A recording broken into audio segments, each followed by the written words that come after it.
ଲୌହ ପ୍ରସାଦ ଦାସ ମା ଆଉ ତାର ମାଟି ପାଇଁ ଲଢ଼ିକି ଜେଲ୍ ଯାଇଛି। ତାର କର୍ମୀ ଭାଇ ମାନେ ଯେଉଁମାନେ ମା ବିରଜାଙ୍କ ପ୍ରକଳ୍ପ ପାଇଁ ଆଉ ମାଟି ପାଇଁ ଲଢ଼ିକି ଜେଲ୍ ଯାଇଛି। ମୁଁ ହାତ ଯୋଡ଼ିକି ଗଣମାଧ୍ୟମକୁ କହୁଛି, ଦୟାକରି ମୋ ବିଷୟରେ ଯାହା ମିଛ ସତ କହୁଛନ୍ତି କୁହନ୍ତୁ, କିନ୍ତୁ ମାଙ୍କ କଥାକୁ ପ୍ରକୃତ ତଥ୍ୟ ଆଣନ୍ତୁ। ଗୌତମ ବାବୁ ଜାଣିଥିବେ କି ନାହିଁ, ହାଟରେ ପୁଖା ଲୋକଙ୍କୁ ପଚାରିବେ ବିରଜା ହାଟ ପାଇଁ ମୋ ବାବା କ'ଣ ସଂଘର୍ଷ କରିଥିଲେ। ମୁଁ ହାଟ ବିରୋଧ କରିବି?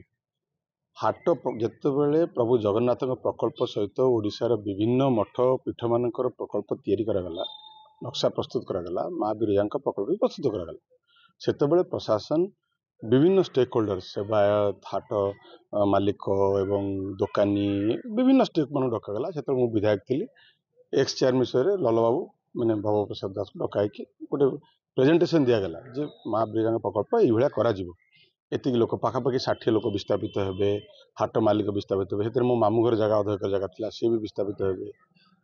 ଗୋଟେ ଷ୍ଟେକ୍ ହୋଲ୍ଡର ପାଇଁ ବସ୍ତା ହେଇଥିଲା। ଲଲ୍ଲର ମାନେ ଭବପ୍ରସାଦଙ୍କର ବହୁତ ହେଲ୍ପ ତାଙ୍କର ନେଇଥିଲେ ପ୍ରଶାସନ। ଆପଣ ପଚାରି ପାରନ୍ତି, କାରଣ ଷ୍ଟେକ୍ ହୋଲ୍ଡର ମାନଙ୍କୁ ବୁଝେଇବା ସୁଝେଇବା, 200-250 ବର୍ଷର ଯେଉଁ ଘର କି 300 ବର୍ଷର ଘର, ହାଟ ଯେ ପୁରୁଣା ହାଟ ତାଙ୍କର ଯେ ମାଲିକ, ତ ମା ପ୍ରକଳ୍ପ ପାଇଁ ସମସ୍ତେ ଏକାଠି ହେଇଥିଲେ ଏବଂ ପ୍ରଶାସନ ବିଭିନ୍ନ ପ୍ରତିଶ୍ରୁତି ମାନ ଦେଇଥିଲା। ଯେଉଁମାନେ ଦୋକାନୀ ଛାଡ଼ିବେ ତାଙ୍କୁ ଘର ଦିଆଯିବ, ଯେଉଁମାନେ ହାଟ ଦୋକାନୀ ବେପାରୀ ଚାଷୀ ଭାଇମାନେ ଥିଲେ ତାଙ୍କ ପାଇଁ ଗୋଟେ RMC ପାଖାପାଖି 1 କୋଟି ଟଙ୍କା ଖର୍ଚ୍ଚ କରିଛି ପାଖରେ ସନ୍ତମାତ ପାଖରେ, ଏବଂ ସେମାନଙ୍କୁ ଥଇଥାନ କରିଥିଲେ। ଏବଂ ସେଠି ପାଖାପାଖି 11 କୋଟି ଟଙ୍କା ସରକାର ସେତେବେଳେ ସାଙ୍କସନ୍ କରିଥିଲେ। ସେଠି 11-1 ବି ସରିଛି, ମାନେ 11 କୋଟି ଟଙ୍କା ସାଙ୍କସନ୍ ହେଇକି ପଇସା ବି ଆସିଯାଇଛି, 19-1 ହେଇନି।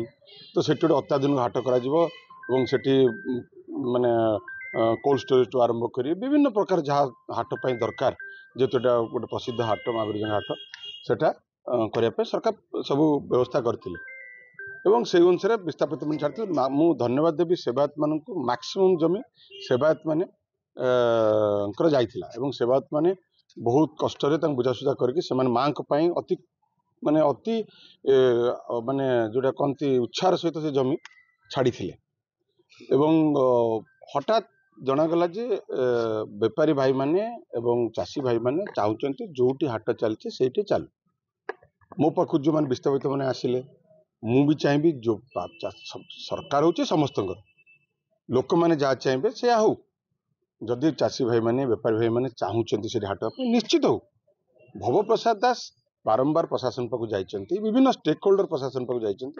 ଆଜ୍ଞା, ବିରଜା ପ୍ରକଳ୍ପ ବିଶେଷ କରି ସେବାୟତ ମାନେ ବାରମ୍ବାର ଯାଇଛନ୍ତି ଯେ ଆମକୁ ଯେଉଁ ପ୍ରକଳ୍ପ ଦେଖେଇଥିଲେ ସେ ପ୍ରକଳ୍ପକୁ ଆପଣ ଯେଉଁ ପାଖାପାଖି 3ଟା ଆଡମିନିଷ୍ଟ୍ରେଟିଭ ଆପ୍ରୁଭାଲ ହେଇଛି ଆପଣଙ୍କର RNBର ମାନେ ପୂର୍ତ୍ତ ବିଭାଗର, ଏବଂ ବିଭିନ୍ନ ଗୋଟେ ଆନିମେଟେଡ ଦେଖା ହେଇଥିଲା, ସେଥିରେ ଟିଭି କରିକି ସମସ୍ତଙ୍କୁ ଦେଖା ହେଇଥିଲା ପ୍ରକଳ୍ପଟି ଏଇଭଳିଆ ଦେଖାଯିବ କରାଇକି। ସେମାନେ କହିଲେ ଯେ ଆମକୁ ସମସ୍ତଙ୍କୁ ଡକାଯିବ, ଯଦି ଜାଗା ବଳୁଛି ପ୍ରୋଜେକ୍ଟ ସରିଲା ପରେ, ପାର୍କିଂଠୁ ଆରମ୍ଭ କରି ପ୍ରୋଜେକ୍ଟ ସରିଲା ପରେ ଜାଗା ବଳୁଛି କମ୍ପାଉଣ୍ଡ ୱାଲ୍ ବୁଲାଯାଉ।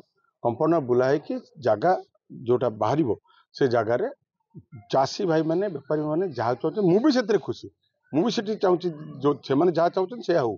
କିନ୍ତୁ ମା ବିରଜା ପ୍ରକଳ୍ପ ଯୋଉଟା ଅରିଜିନାଲ ପ୍ରକଳ୍ପ, ସେଥିରେ ସାମାନ୍ୟତମ ଟିକେ ନ ହୋଇଯାଉ, କାରଣ ସମସ୍ତେ ଯିଏ ଭିଟାମାଟି ଛାଡ଼ିଛି ସେ ବି ଭବପ୍ରସାଦ ଉପରେ ପ୍ରେସର ପକାଉଛନ୍ତି। ମୁଁ ପା କହିଲି, ଆପଣ ଶୁଣିପାରିଲେ, ମୁଁ କହିଲି ଚାଷୀ ଭାଇମାନେ ବେପାରୀ ଭାଇମାନେ ଯାହା ଚାହୁଁଛନ୍ତି ସେୟା ହଉ।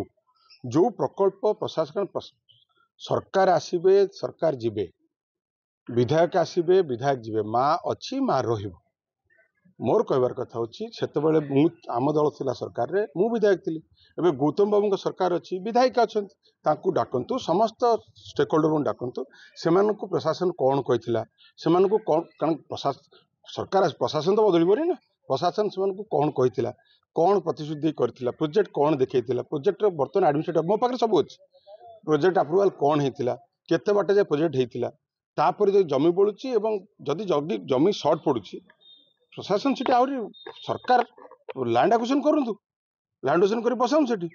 ଆମେ ତ ଲ୍ୟାଣ୍ଡ ଆକ୍ୱିଜିସନ କରିକି ବସେଇଛୁ ଏପଟେ, ଆମେ ପଇସା ବି ଦେଇଥିଲୁ ସେତେବେଳେ ଲ୍ୟାଣ୍ଡ ଆକ୍ୱିଜିସନ କରିକି ଏଠି ବେଟ କରିବା ପାଇଁ। ଯଦି ଚାଷୀ ଭାଇମାନେ ବେପାରୀ ଭାଇମାନେ ଚାହୁଁଛନ୍ତି ସେଠି କରାଯାଉ, ଯେତେ କରାଯିବ ସେତେ ତାଙ୍କ ପାଇଁ ଭଲ। ଏ ଲୋକଙ୍କ କଥା ସବୁବେଳେ ସରକାର ଶୁଣିବା ଦରକାର।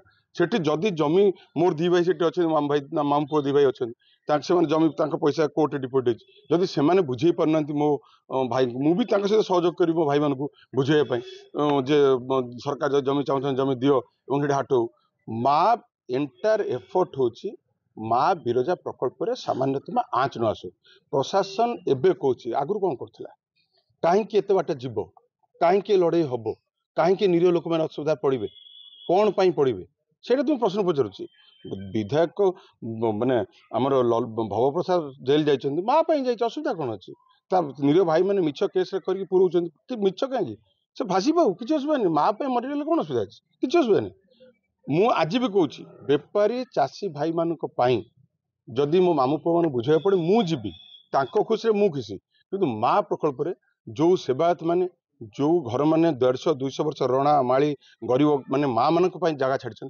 तांकर कौनसी माने तांकर जो आवेग को एवं तांकर जो अवदान को बलि न पकाई काम करेंगे चाषी भाई मैंने भी खुशी रुहतु विस्थापित मैंने खुशी रुहतु सर्वोपरि प्रथम काम जो छाड़ी माँ का प्रकल्प टी भात मार न जो आउ कथा रहा आप जो पचारे प्रशासन जदि एति कम करिथांता ए कम कहीं होता कौन पाई दरकार आमे जानचु लोक जहाँ को सरकार देले से सरकार चलेबे आमर कौन दरकार कि माँ तो रहिबो ना माँ काम हो ये फ्लैग मैच कर गोटे लोक कहीं लोक किसी नहीं लोक माँ चाहते कौन अशांत कौटी अशांत मैं देखिए आप गोटे देखा कौटी अशांत कौटी दुकान बजार क्या कौटी राजधानी होती कौटी का गोटे चापटी पकई किए कौटी जहाँ हाटे कहीं प्रकल्प बजार में आप देखी अशांत जो हुए कि गोटे लॉ एंड ऑर्डर सिचुएशन हुए कौ दुकान बजार भांगिले कौटी ग्लास पकड़े भांगिले कि कार गाड़ी अटकई भांगिले कौटी गोटे कि मो सहरवासी पाद तौर को पाद चाटिले भी मोर